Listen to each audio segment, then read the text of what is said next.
Hello students, welcome to global online. This is Ankita Sood. MP SET paper one preparation के लिए previous year questions की series आज से हम शुरू करने वाले हैं। इस वीडियो में स्टूडेंट्स मैं आपके लिए 2018 में पूछा गया कंप्लीट पेपर का सॉल्यूशन देने वाली हूं। साथ ही आप लोगों को कुछ इंपॉर्टेंट एक्सप्लेनेशन भी दूंगी ताकि आपके सारे कॉन्सेप्ट्स क्लियर होते रहे। एंड अगर as it is questions examination में आते हैं तो आप लोगों को कुछ ऐसे टिप्स और ट्रिक्स भी बताऊंगी जिसकी हेल्प से बहुत इजीली करेक्ट आंसर्स को आइडेंटिफाई किया जा सकता है। इसी के साथ स्टूडेंट्स फिर सेशन को शुरू करते हैं। पेपर वन के बेस्ट प्रिपरेशन के लिए कंप्लीट कोर्स में लेकर आई हूं, जो कि स्टूडेंट्स एग्जामिनेशन के difficulty level and previous examinations को बहुत अच्छे से एनालाइज करने के बाद बनाया गया है। इसमें डेली लाइव लेक्चर्स के साथ आपका पूरा सिलेबस कवर तो हो ही जाएगा, साथ ही आप लोगों को हम topic wise MCQs and PYQs भी प्रैक्टिस करवाते हैं, ताकि आपको ये पता लगता रहे कि जो आप पढ़ रहे हो उसमें से कैसे क्वेश्चन एग्जामिनेशन में पूछे जाते हैं। मॉक टेस्ट अवेलेबल है एंड बहुत ही ज्यादा इंपॉर्टेंट है ये 5000 प्लस एमसीक्यू क्वेश्चन बैंक, जिसमें हर एक यूनिट वाइज क्वेश्चंस आपको मिल जाएंगे। इसके बाहर से कुछ भी एग्जाम में नहीं आता है, तो ये बहुत इंपॉर्टेंट हो जाता है कि आप एग्जाम से पहले एटलीस्ट 2 से 3 बार ये क्वेश्चंस को प्रैक्टिस कीजिए। न्यू बैच हमारा अपकमिंग मंडे से स्टार्ट होने वाला है, तो आप इसको ज्वाइन कर सकते हो। एंड फ्री वीडियोस को देखने के लिए ग्लोबल ऑनलाइन ऐप को जरूर डाउनलोड कीजिए। स्टोर सेक्शन पर सर्च बार में लिखिए कोर्स का नाम। जैसे ही आप कंटेंट पर जाते हो, आपके सामने कुछ फ्री वीडियोस आ जाएंगी, मेरे सेपरेट कंप्लीट कोर्सेज आ जाएंगे, जिसके लिए जो कि एग्जाम के लिए काफी है। इसके बाहर से ना आपको कोई बुक लेने की जरूरत है, ना आपको कोई एक्स्ट्रा मॉक टेस्ट के लिए पे करने की जरूरत है। इस कोर्स के बाहर से कुछ भी एग्जाम में नहीं आता है। लास्ट ईयर भी बहुत से बच्चों ने सिर्फ इसी से पढ़ाई करके अपने एग्जामिनेशन को बहुत अच्छे स्कोर से क्वालिफाई किया था। पीवाईक्यूज आप देख सकते हो, पीडीएफ एंड वीडियो सॉल्यूशन आपको मिल जाते हैं। इसमें आपके स्टेट के साथ साथ बाकी के स्टेट्स के जो क्वेश्चन पेपर्स हैं वो भी आपको मिल जाएंगे, ताकि आप लोगों की बहुत अच्छे से प्रैक्टिस भी होती रहे।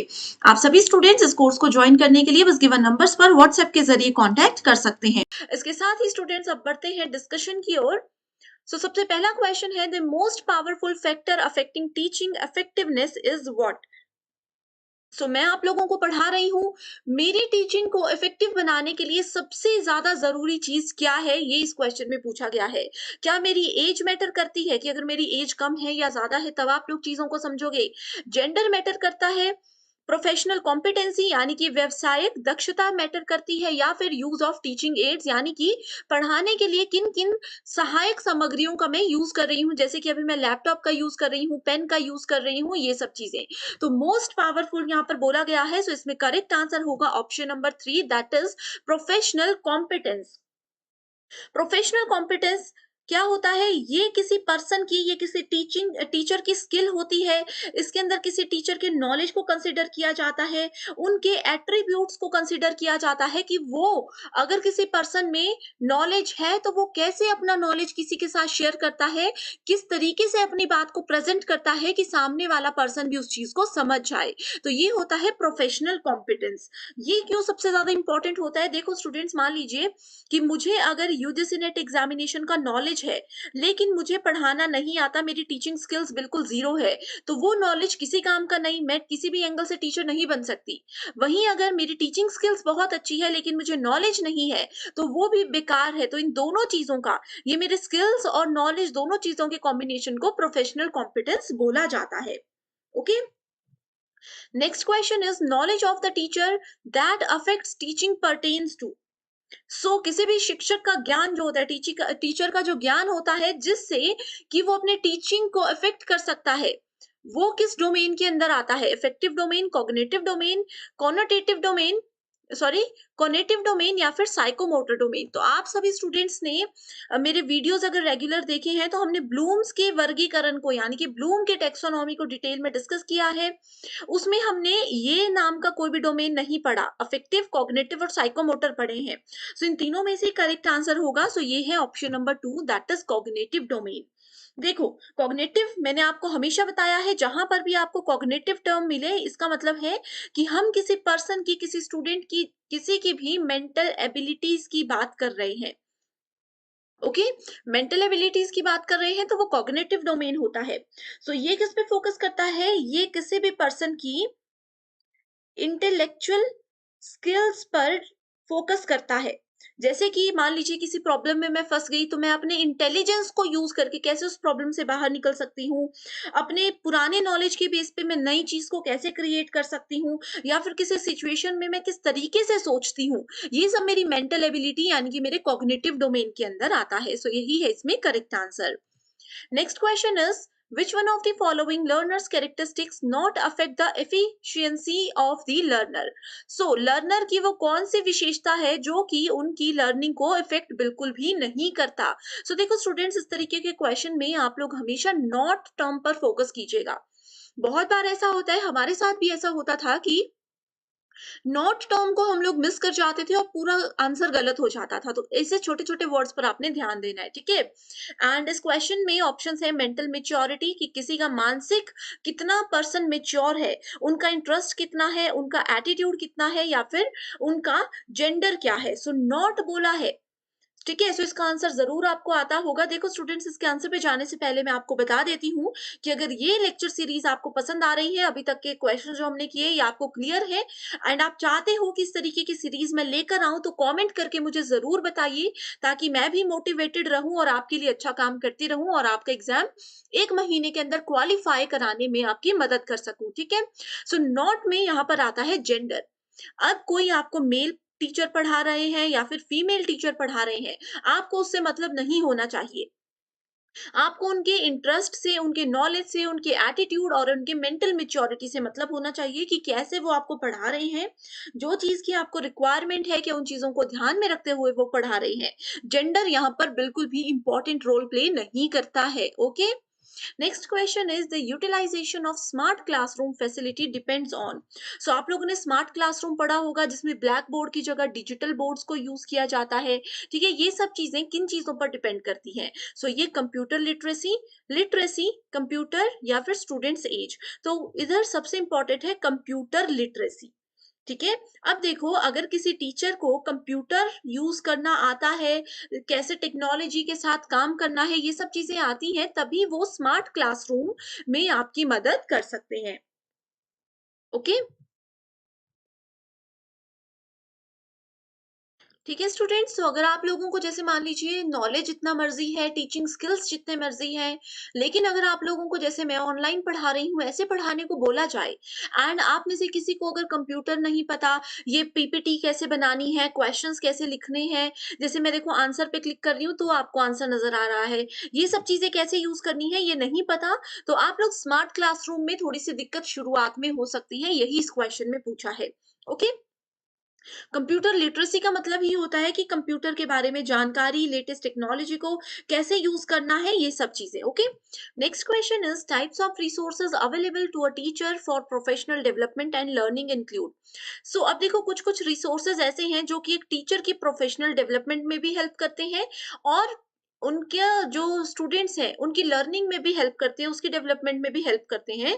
तो वो कौन कौन सी चीजें होती है? उनकी प्रोफेशनल लिटरेचर, कोलीग्स यानी कि आसपास काम करने वाले लोग, प्रोफेशनल एसोसिएशन या फिर प्रोफेशनल डेवलपमेंट एक्टिविटीज। ये सभी ऑप्शंस बिल्कुल करेक्ट है। Okay? Correct answer is 1 2 3 4, that is option number C. अगर देखो प्रोफेशनल लिटरेचर यानी कि आप लोगों को पता है कि प्रोफेशनली कैसे काम करना है, तो आप एक अच्छे टीचर बन सकते हो एंड अगर आप अच्छे से प्रोफेशनली काम करोगे तो आपके स्टूडेंट्स जो हैं उनको भी चीजें समझने में आसानी होगी। कलीग्स, आप बहुत बार ऐसा होता है, जैसे मैं टीचर हूँ, मैंने भी अपने आस-पास वाले लोगों से जब मैंने शुरू किया था टीचिंग तो बहुत कुछ सीखा कि कैसे पढ़ाना है, कैसे अपनी बात को रखना है। कई अच्छे कलीग्स होते हैं, उनसे हम चीज़ें सीखते हैं, कुछ कलीग्स ऐसे होते हैं जिनसे चीज़ें हम नहीं सीखना चाहते, तो वो सब चीज़ें इसके अंदर आती हैं। Next is the group in which independent variable is present in known is known as। Variable क्या होते हैं? देखो कभी भी ये आपका रिसर्च एप्टीट्यूड का एक टॉपिक है। रिसर्च में वेरिएबल्स जो है वो कुछ भी हो सकता है। वेरिएबल कोई पर्सन भी हो सकता है, कोई प्लेस भी हो सकता है, कोई चीज भी हो सकती है, ठीक है? इंडिपेंडेंट यानी कि स्वतंत्र चर जो होते हैं वो उपस्थित रहते हैं, उसको क्या बोला जाता है? उसको बोला जाता है experimental group. Research design is characterized as. Research में देखो आपको पता है कि रिसर्च का एक प्रॉपर डिजाइन होता है। उसमें क्या क्या चीजें इंपॉर्टेंट है? उसमें एक्सप्लोरेशन, एक्सप्लोरेशन मतलब एक्सप्लोर करना, कहीं पर भी एक्सप्लोर करना मतलब होता है खोज करना किसी चीज की। अब हम किसी चीज की खोज कब करते हैं, जिसके बारे में हमें बिल्कुल भी नॉलेज नहीं होता या फिर थोड़ा सा नॉलेज होता है, तो वहां पर हम एक्सप्लोर करते हैं। डायग्नोसिस यानी कि उसका उपचारक करना। उपचार करना क्या होता है, पहले उसके बारे में हम पता कराएंगे कि ये क्यों है, क्या है, फिर उसके बारे में हम फर्दर स्टडी करेंगे, वो डायग्नोज होता है। जैसे डॉक्टर इलाज करने से पहले डायग्नोसिस करते हैं, यानी कि वो पूरा चेक करते हैं कि बीमारी क्यों हुई, क्या हुई, हमने क्या खाया जिस वजह से हमें कोल्ड हो गया, इस तरीके से डायग्नोज करते हैं। सो रिसर्च डिजाइन में भी पहले पूरी जानकारी लेना इंपॉर्टेंट है, अपना खोज करना इंपॉर्टेंट है और एक्सपेरिमेंट करना भी इंपॉर्टेंट है। सो इसलिए करेक्ट आंसर है all of these. Next is a researcher examines the relationship between natural disaster and the behaviors that occur in that context. So ये research में किसके example है? देखो students, मैंने आपको research में बहुत बार बताया है कि कभी भी आप लोगों को real life example के साथ question पूछे जाए तो आपने उसको relate करना है अपनी situation के साथ। इसमें बोला है कि कोई भी नेचुरल डिजास्टर अगर हुआ, प्राकृतिक आपदा हो गई, ठीक है, प्राकृतिक आपदा हो गई, उसके बीच में रिलेशनशिप को एग्जामिन कर रहा है कोई पर्सन ए जो कि एक रिसर्चर है, ठीक है, उनके बिहेवियर से क्या फर्क पड़ सकता है ये बताया गया है, ये इस क्वेश्चन में कहा गया है। आपको बताना है कि कौन सा टाइप के रिसर्च के एग्जाम्पल है। सो ये है आपके को रिलेशनल रिसर्च के एग्जाम्पल। को रिलेशनल, देखो को रिलेशनल मतलब दो चीजों के बीच में रिलेशनशिप ये बताता है। इस क्वेश्चन में क्या कहा गया है, कोई प्राकृतिक आपदा आई, उससे किसी पर्सन पे क्या फर्क पड़ा, उन दोनों के बीच में रिलेशनशिप बताया गया है। So a correlational research design investigate relationship between two variables. Two variables, दो से ज्यादा भी हो सकते हैं लेकिन मिनिमम दो तो होने ही चाहिए। Without researcher controlling and manipulating any of them, ठीक है, और इसको क्या बोला जाता है, non experimental type of quantitative research. So ये क्वांटिटेटिव और नॉन एक्सपेरिमेंटल की कैटेगरी में काउंट किया जाता है। Okay, next is the operational definition of variable indicates as to how that variable may be।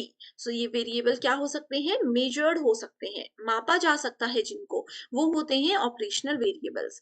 next we have is the longitudinal studies are the type of। so longitudinal studies होती हैं लंबे समय तक चलने वाली स्टडी, ठीक है, ये क्या होती है पहले इसकी डेफिनेशन मैं आपको बता देती हूँ। रिसर्चर क्या करते हैं, जो रिसर्चर होते हैं वो रिपीटेडली एग्जामिन करते हैं सेम इंडिविजुअल को to detect any changes that might occur over a period of time. जैसे कि मान लीजिए मैं रिसर्चर हूँ, ठीक है, और मैं आप में से किसी पर्सन ए के बिहेवियर को ऑब्जर्व कर रही हूँ। मैं ऑब्जर्व कर रही हूँ आपके डे वन से, बहुत सारे बच्चे ऐसे हैं जो कि हमारे व्हाट्सएप ग्रुप में भी हैं या डेली हमारे साथ वीडियोस के माध्यम से जुड़े हुए हैं। मैं आप सभी को डे वन से ऑब्जर्व कर रही हूँ कि कौन बच्चा एक्टिव है कौन नहीं है, ठीक है, तो ये हो सकता है। उसके बाद मैंने डे 30 पे भी आपको ऑब्जर्व किया कि इतने लंबे समय में आप में कोई बदलाव आया, आपकी ग्रोथ, आपकी डेवलपमेंट, आपके एग्जामिनेशन के प्रति जो आपका इंटरेस्ट है उसमें कोई बदलाव आया या नहीं आया। मैं धीरे धीरे समय के साथ साथ आप पे ध्यान दे रही हूँ, ये लॉन्गिट्यूडनल स्टडी होती है, ठीक है। सो इससे क्या होता है, ये आपको डेवलपमेंट स्टडी भी इसको बोला जाता है, यानी कि आप लोगों का विकास हो रहा है कि नहीं, ये इसमें जनरली मेजर किया जाता है। Okay, next is which of the following is not a type of research report. So research report का टाइप इनमें से कौन सा नहीं है। करेक्ट आंसर पे जाते हैं, वो है text book of a subject. अब देखो रिसर्च रिपोर्ट का टाइप, रिसर्च रिपोर्ट क्या होते हैं, रिकॉर्डेड डेटा होता है जो कि रिसर्चर ने प्रिपेयर किया होता है, इंफॉर्मेशन कलेक्ट की होती है अपने एनालिसिस के द्वारा। Research report is reliable source, ये एक रिलायबल रिसोर्स होता है to recount details about a constructed research. So उसमें थीसिस भी होती हैं, डिसर्टेशन भी होता है, रिसर्च पेपर होता है, कॉन्फ्रेंस, सेमिनार, ये सब चीजें भी आ जाती हैं। Okay, next question is failure to acknowledge the borrowed material in thesis, dissertation, research paper is called। तो इसको बोला जाता है प्लेगियरिज्म। कई लोग इसको प्लेजरिज्म बोलते हैं, कई बार आप इसको प्लेगरिज्म भी बोल सकते हो, यानी कि साहित्यिक चोरी। अब देखो चोरी करना वैसे भी गलत है।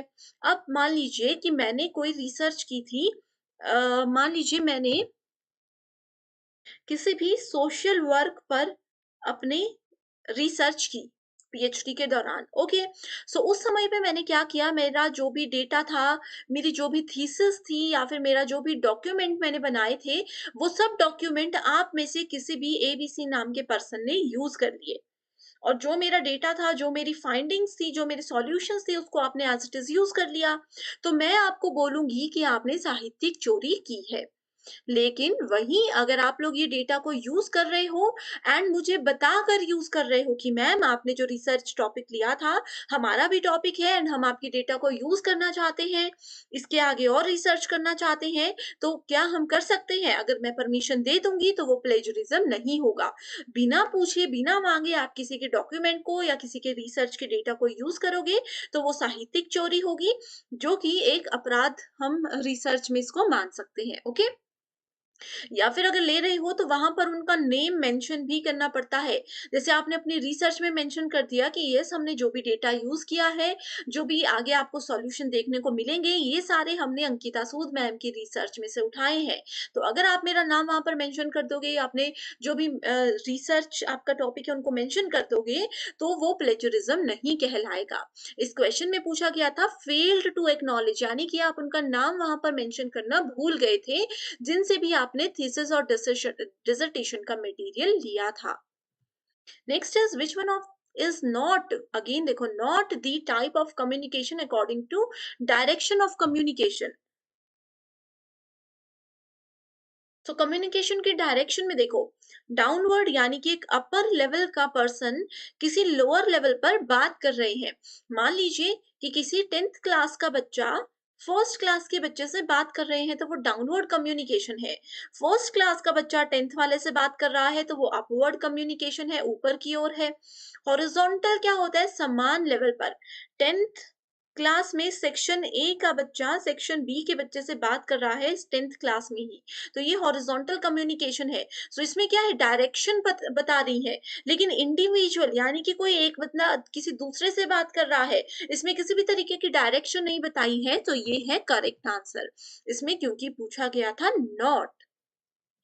Next is which of the following initiates the process of communication? So इसमें बोला गया है संप्रेषण प्रक्रिया का आरंभ कौन करता है। सो आरंभ कौन करता है? देखो, बातचीत करने में दो लोग होते हैं। अब दो लोग आपस में बात कर रहे हैं, ए और बी। ठीक है, ए ने पहले बी को बोला हेलो। ओके, तो ये क्या है? ये है सेंडर, जिन्होंने मैसेज भेजा या फिर मुंह से सामने बोला हेलो। बी कौन है? बी है रिसीवर, जिन्होंने सुना। तो सबसे पहले इनिशिएट किसने किया? बात करना शुरू किसने किया? सेंडर ने किया। So correct answer is option number C. ठीक है, इस तरीके के क्वेश्चंस जो होते हैं ना स्टूडेंट्स, वहां पर देखो डिकोडर एनकोडर भी इंपॉर्टेंट है, ये हम डिस्कस कर चुके हैं, है ना। इस पे एक सेपरेट वीडियो में लेकर आई हूं। एनकोडर देखो, इसमें जो सेंडर होता है, आपको मैं अच्छे से बता देती हूँ, ए है सेंडर, जिन्होंने मैसेज भेजा। ठीक है, इनको बोलेंगे हम लोग एनकोडर। बी है रिसीवर, जिन्होंने मैसेज रिसीव किया, और इनको क्या बोलेंगे? इनको बोलेंगे डिकोडर। और मीडियम क्या होता है? मीडियम होता है माध्यम। माध्यम मतलब कैसे मैसेज भेजा, सामने बोलकर मैसेज भेजा, मोबाइल में मैसेज किया, या फिर चिट्ठी लिखी, या फिर किसी भी सोशल मीडिया के थ्रू मैसेज किया, कुछ भी हो सकता है, ये होता है medium. Next is effective communication presupposes. Effective communication पूर्व नियत क्या करता है? ये पैसिविटी करता है। सो पैसिव कम्युनिकेशन क्या होता है? It is not expressing your honest feeling. ठीक है, जो हमारी ऑनेस्ट फीलिंग होती है, हमारे थॉट्स होते हैं, विचार होते हैं, ये सब चीजों को अच्छे से रिप्रेजेंट वो नहीं करता, passivity. Next question math reasoning से है। रीड को अगर 14 बोला जाता है, तो लर्न को क्या बोला जाएगा? देखो, इसको कैसे करना है, इसके लिए आपको READ रीड लिख देना है। आर आर किस नंबर पर आता है? जैसे A1 पर आता है, ए आता है फर्स्ट नंबर पर, डी आता है हमारा फोर्थ नंबर पर, ई आता है फिफ्थ नंबर पर, वैसे ही आर आता है 18 नंबर पर। आपने क्या करना है? इन सबको ऐड कर देना है, रिजल्ट आ जाएगा आपके पास 28। अब 28 तो ऑप्शन नहीं है, रीड की वैल्यू यहाँ पर 14 दी गई है। सो 14 कैसे आएगा? अगर हम 28 को 2 से डिवाइड कर देंगे तो 14 आ जाएगा। इस तरीके से हमने क्या किया? रीड की वैल्यू का कैलकुलेशन कर लिया। सिमिलरली अब हमें लर्न पता करना है, ठीक है। सो लर्न में एल क्या होता है? 12, ई 5 पे आता है, ए 1 नंबर पर आता है, आर आता है 18 पे एंड एन आता है 14 पे। इसको ऐड करोगे तो रिजल्ट 50 आ जाएगा। 50 को 2 से डिवाइड करोगे तो 25 आ जाएगा। सो करेक्ट आंसर है यहाँ पर 25। ठीक है। सो इस तरीके से एक और क्वेश्चन मैं आपको देती हूँ, ठीक है। आप लोगों ने इस पे एक सेपरेट वीडियो ही मैं लेकर आऊंगी, अगर आपको चाहिए कमेंट कर दीजिए किस तरीके के क्वेश्चंस अलग से वीडियो में करवाऊं ताकि कॉन्सेप्ट क्लियर हो जाए। नेक्स्ट क्वेश्चन है P Q R and S R playing carrom. तो ये 4 लोग कैरम खेल रहे थे, ओके। पी और आर क्या है? पार्टनर है, और एस और क्यू पार्टनर है। S is right to R. S क्या है? देखो, तो इसमें पहले तो आप लोगों को क्वेश्चन पढ़ लेना है। S is right to R, ठीक है। एस बैठा है आर के राइट साइड पे, तो इस तरीके से एस हो गया आर के राइट साइड पे। And the face of R is towards the west. So इसमें मैं आप लोगों को एक पहले तरीका बता देती हूँ कि करना क्या है, ठीक है। देखो, पहले आपको डायरेक्शंस यहाँ पर मेंशन कर देनी है। ये है नॉर्थ, साउथ, ईस्ट और वेस्ट, ठीक है। उसके बाद आपने क्वेश्चन को पढ़ना है फिर से। S is right to R and R is toward west. R किस तरफ है? वेस्ट की तरफ को बैठा हुआ है, यानी कि आर का फेस जो है वो वेस्ट की तरफ है। इसका मतलब आर कहाँ है? ईस्ट पे बैठा है। देन व्हाट, और एस कहाँ है? आर के राइट साइड पे है। सो एस कहाँ पर आ जाएगा? यहाँ पर आ जाएगा। Then what will be the direction of Q's face. So Q कहाँ पर बैठा है ये पूछा है। सो क्यू देखो यहाँ पर बैठा है। कैसे पता चला? क्योंकि इस क्वेश्चन में बोला है कि एस और क्यू पार्टनर है। सो पार्टनर हमेशा आमने सामने बैठते हैं। सो एस और क्यू पार्टनर है। एस की पोजीशन इन्होंने बताई है, क्यू यहाँ पर आ जाएगा। सो पूछा गया है कि किस डायरेक्शन में क्यू का फेस है। सो क्यू का फेस किस डायरेक्शन में है? नॉर्थ वाली डायरेक्शन में क्यू का फेस है, इस तरफ को मुंह करके वो बैठा है। सो करेक्ट आंसर है ऑप्शन नंबर सी। इसको फिर से आप लोग देख लीजिएगा। नेक्स्ट क्वेश्चन आपका कॉम्प्रिहेंशन पे है। अब देखो, ये पूरा पैराग्राफ बहुत इजी है। वीडियो को पॉज कीजिए, इस पूरे पैराग्राफ को पढ़िए एंड ये है आपके सामने क्वेश्चन। इसका आंसर मैं बता देती हूँ, ऑप्शन नंबर 4। नेक्स्ट क्वेश्चन भी सेम पैराग्राफ पर बेस्ड है। इसका क्वेश्चन का आंसर देख लीजिए एंड क्वेश्चन नंबर 3 का आंसर भी आप लोग देख लीजिए, ओके। सो अगर आपको इसमें कोई डाउट है तो मुझे कमेंट करके बता दीजिएगा। क्वेश्चन नंबर यहाँ पर लिखे हुए हैं, question number 20, 19 and 18। Next question mathematics पर बेस्ड है। सो यहाँ पर आप लोग देख सकते हो, फिल अप 3, 7, 10 एंड 14। देखो, इसको आपने ऐसे लिख देना है। 3 और 7 के बीच में कितने का डिफरेंस है? 3 में अगर हम 4 प्लस करते हैं तो 7 आता है। 4 में सॉरी 7 में अगर हम लोग 3 जमा करते हैं तो 10 आता है। और 10 में अगर हम 4 जमा करते हैं तो 14 आ जाएगा। सेम क्या करेंगे? 14 में अगर 3 जमा कर देंगे तो रिजल्ट आ जाएगा 17। So correct answer is option number B, that is 17। So यही होता है पैटर्न। अच्छा, अच्छे से इसको समझ लीजिएगा। रीजनिंग पे कैसे ये क्वेश्चन सॉल्व करने हैं, इस पे ऑलरेडी वीडियोस हमारे ऐप पर हैं, जिसका लिंक डिस्क्रिप्शन बॉक्स में है और डिटेल में आपको बता चुकी हूँ। Next question is which of the following is different from others. So कौन सा अलग है? इसके लिए देखो स्टूडेंट्स, आपको ABCD पता होना चाहिए पूरा। देखो क्या होता है, अगर हम देखें TUVX, एक्चुअल में क्या होता है?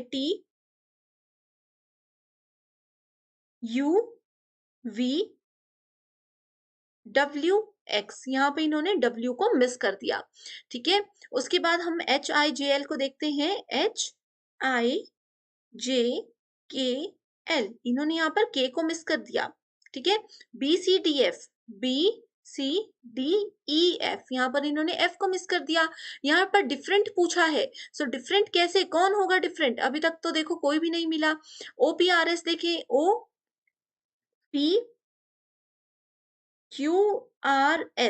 ठीक है। सो इन्होंने OPRS लिखा है, इन्होंने यहाँ पर देखो थर्ड टर्म को मिस किया, जबकि फोर्थ टर्म को बाकी जगह मिस किया जा रहा है। So correct answer is option number B. So इसमें आपको ये सीक्वेंस याद होना चाहिए। Next is J is the mother of K।